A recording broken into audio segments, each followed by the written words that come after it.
Hey everyone, I'm Marsha. Welcome back to my channel. In today's video, I have a really easy and simple meal prep routine that I actually do pretty often. So I'm excited to share with you. So let's just jump right into the video. All right, so starting off, I'm making apple cinnamon oatmeal, and this is one of my favorite oatmeal recipes. It's just really easy to make and it has a lot of flavor to it. So I'm starting off with chopping up some apples, and I'll wash them really well so I can keep the skin on because the skin has extra nutrients in it. So I'm just gonna chop up 2 apples, and you can use whatever apples you want. I believe I had one Honeycrisp apple and a Gala apple or Gala apple, however you pronounce that. But I'm just chopping up 2. I thought I needed 3, but I only needed 2. So once I got those chopped up, I'm gonna go ahead and get my Instant Pot ready. You can make this in the Instant Pot or on top of the stove. If I'm making a big batch, then I'll usually use my Instant Pot. But if I'm making just one serving, then I'll use the stove. So it just depends whichever one you want to do. I actually have both recipes on my blog. So I started off by adding some butter to my Instant Pot. Then I dumped the apples in, and I have this on the saute setting as well. And so then I added some brown sugar and my cinnamon. And what I'm doing basically is cooking my apples just a little bit so they can soften up, because I'm going to use these as my topping. So I'd let that cook on saute function for about 5 minutes. Then I cut the saute function off and I remove the apples. And as you can see, it still leaves some of that residue from the butter and the sugar. You want to keep that in there. So next I'm going to add my oatmeal. So if you are cooking this in an Instant Pot, then you definitely want to use steel cut oats because they're a little bit thicker and more coarse. And I just like cooking with steel cut oatmeal. To me, it just tastes so good. So I added my steel cut oatmeal, and then I'm gonna add in some milk and water. Sometimes I find if I use all milk, it's just a little too rich. But then if I use all water, it doesn't have enough flavor. So I like mixing the two. And then I'm just gonna add a little bit of pinch of salt. You always want to do that when you are boiling or cooking your oatmeal, just to bring out and enhance some of the flavors. So just a pinch of salt, and I'm going to stir that around really good. And as you can see, I'm scraping up that brown sugar that kind of stuck to the bottom. You want to do that so your Instant Pot doesn't give you a burn signal. So everything needs to be scraped up off the bottom. And then you cook it, and once it's done, you end up with this nice creamy oatmeal. This is the perfect consistency. If it looks too runny, don't worry, because oatmeal thickens over time, especially when you put it in the refrigerator. So this is the perfect consistency for me. And now I'm just gonna separate it into my bowls. I'm just putting the 2 in the refrigerator for now because I'm gonna eat a bowl. So you just see me making 2 because I'm actually gonna eat the rest for breakfast that particular morning. So once it's in my containers, I top it with those apple cinnamon apples that I actually cooked earlier. And then I just put my top on it. And I do like to let it cool for a little while before I add it in the refrigerator. But that is it, you guys, for the apple cinnamon oatmeal. All right, moving on to our second meal prep, which is mixed berry smoothie. You can actually use this for breakfast or for a snack. And so you guys know I love smoothies. I have a ton of smoothie recipes on my channel. So this is the mixed berry smoothie. Now I'm just gonna do this for all of the smoothie bags. And I just have some freezer bags here that I'm gonna write the name of the smoothie and the date. In case I don't use it that week, I still know when I made it so it doesn't get too old in the freezer. So we're gonna start off making our smoothie bags. We have everything all ready to assemble. I have some frozen bananas. I freeze a lot of bananas, so before they go bad, I just go ahead and put them in a freezer bag. So I'm gonna add a half of a banana to each freezer bag. And this is enough for maybe 1 to 2 servings of the smoothie. 1 big serving if it's just you. If you kind of want to split it up into maybe 2 8-ounce cups, you can. But a half of a banana, about 1.5 cups to 2 cups of mixed berries. And I got this big old bag of mixed berries that I need to use up from Costco not too long ago. And then I'm gonna add some spinach. to give it, like, you know, some extra nutrients. So this is basically a green smoothie because I'm adding the spinach, but you don't even taste the spinach, you guys. So I highly suggest you add it just to give you some extra vitamins and nutrients. And that is it. How simple is that? When it's time to make it, I'll actually take it out of the freezer and add my liquid.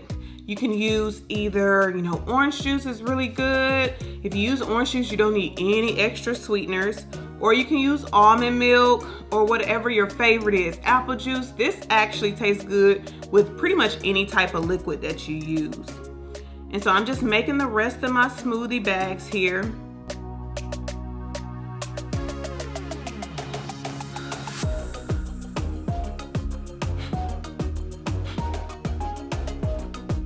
And that particular container of spinach was enough to make 4 bags.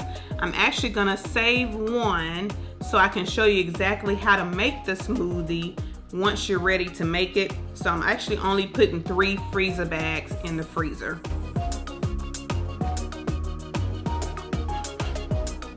And so I have my bags perfect and ready to go. Just grab and go when I need it.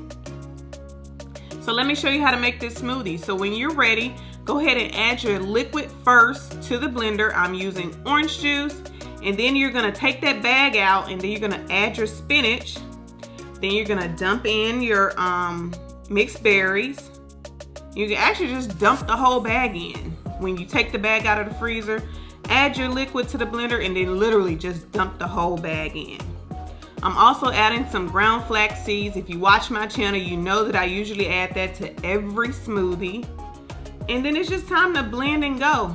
So even though I added that green spinach, you can see that because of those mixed berries, you really don't even see the spinach. It just blends up really nicely and you still get this pretty, you know, kind of dark color for your smoothie. It tastes so good, you guys.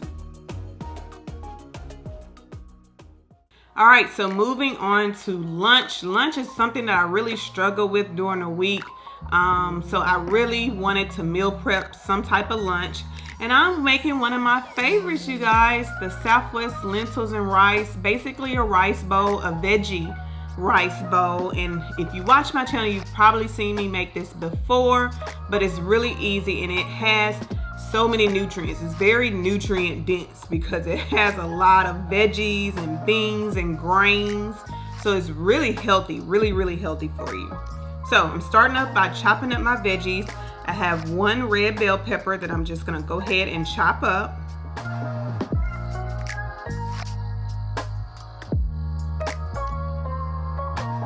Then I'm gonna chop up a half of a red onion. And I really like red onions. I don't use them a lot, but I need to use them more often because they have a really nice flavor to it. It tastes a little bit better in my opinion than white or yellow onions, and it's not as strong. So I love red onions. So I'm just gonna chop up a half of a red onion.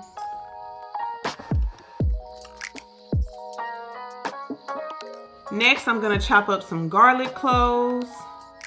And I love using fresh garlic. It is a little bit of a pain because you gotta peel it and you gotta chop it. So of course, if you don't wanna use fresh and you wanna use, you know, jarred garlic, you certainly can, but I love the flavor of fresh garlic. It's just a little bit of extra work. All right, and so next is just time to cook. Again, I'm using the Instant Pot, and I'm just gonna add in about 2 tablespoons of extra virgin olive oil, and I'm gonna go ahead and saute these veggies. So I'm starting with the bell pepper and the onions first. So I'm gonna give them a good saute in the Instant Pot, and this is what it'll look like once it's in there. So I'm gonna saute these for about 2 to 3 minutes. Then I'm gonna add in that garlic. I don't wanna do it at the beginning because I don't want it to burn. So adding in the garlic next and let it saute for about 30 seconds. Now it's time to add in my spices. So I have the full recipe listed down below. So you can check it out, you can print it, you can save it on your computer, whatever you need to do. But it's basically those Southwest spices. So your cumins and your chili powder and your oregano and garlic powder, maybe some salt and pepper, but I have everything listed down below for you. And this is what it looks like. The smell is amazing. And at this point, you can go ahead and cut your Instant Pot off because now we're just gonna dump and go. So, time to dump in everything else. I have some black beans that I've already washed and rinsed really well, or drained and rinsed really well. Then I'm gonna add in some diced tomatoes, whatever your favorite is. Fire roasted would taste really good. Then I'm gonna add in some frozen corn. Then I'm gonna add in my grains. So I have some brown rice and I have some lentils. If you've never cooked with lentils, you guys, you definitely should start. They're very healthy for you. You should look it up and check out all the health benefits. But adding all that in, and then it's time to add in some type of liquid. You know you need liquid when it comes to the Instant Pot. I'm using chicken broth for that extra flavor. And then I'm just gonna give all of those ingredients a stir. As you can see, again, I'm kind of scraping the bottom of that Instant Pot so I don't get a burn signal. So I wanna scrape up anything that may have stuck to the bottom. And it's really easy to do once you add in your liquid. Next, it's time to put the top on. Don't forget that sealing ring, you guys. I take mine out and wash it in the dishwasher, you know, ever so often. So always remember to put that back in. And then I am going to pressure cook it. And then once it's done, it looks like this. Oh my gosh, so good. So if it looks like a lot of liquid, again, don't worry because those grains will soak up the liquid as it sits over time. So you don't want it to be too dry because when it's time to warm it up in the microwave, you need it to have a little bit of liquid already in there. So this is perfect. So I'm gonna separate this into my glass containers. I love these glass containers. I've had them maybe for about 2 years and they've held up really well. So I got these off of Amazon. I'll link them down below for you, but they're very deep and they hold a lot of food.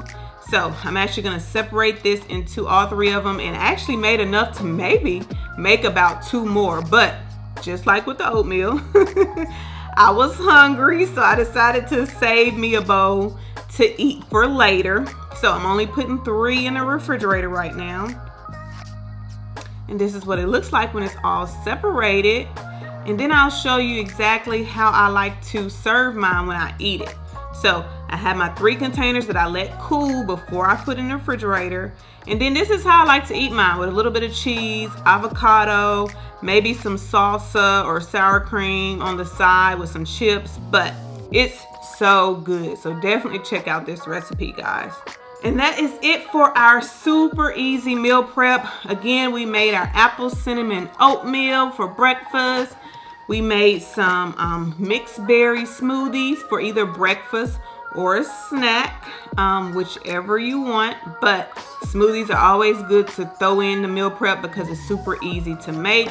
And then for lunch, I made my Southwest lentils and rice bowl. A great veggie option if you need to lay off on the meat for at least one of your meals and try to eat something really healthy. This is perfect. So look up the recipe online.